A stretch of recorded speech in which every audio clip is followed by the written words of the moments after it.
Now since we have defined our time and date function, we can simply test our take command function whether it is recognizing the command or not. So I will call the main function here,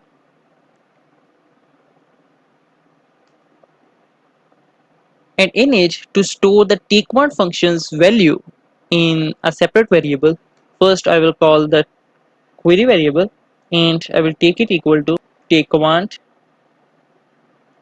Now the important thing here is that sometimes the take command function understands our command as all lowercase letters, but sometimes it understands it as the first letter is capital and all the remaining letters are small.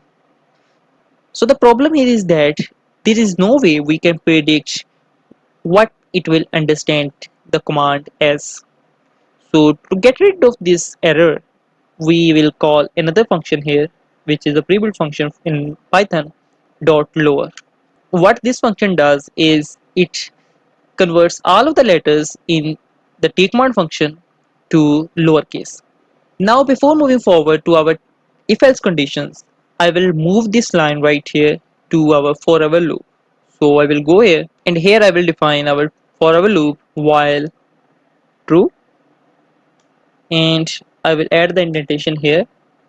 So our query will be in a forever loop as we want it to keep on recognizing the commands as long as we want it to.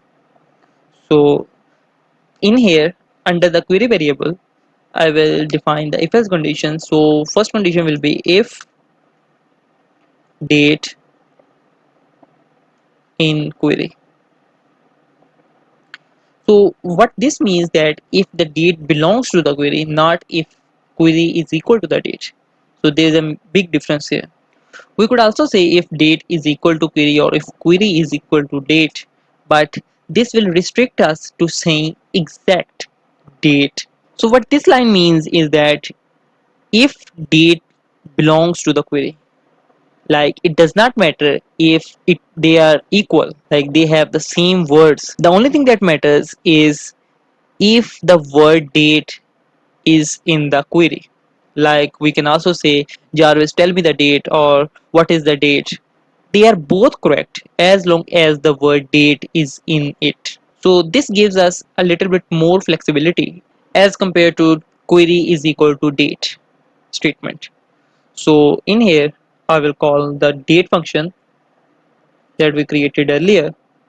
Now for the time command I will say else if. Now in Python else if is written as elif. So I will say elif time in query. Now in this scenario I wanted to call the time function that we created. So I will say time underscore parenthesis. So I will save it and we can simply run this command again.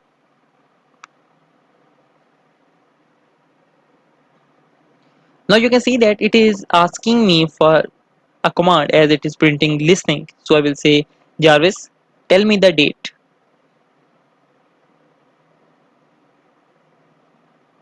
26/8/2021. Now you can see that it did not make any difference as the word date was in the command.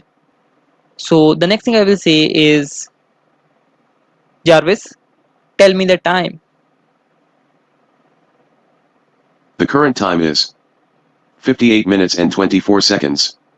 The current time is 12 hours 58 minutes and 29 seconds.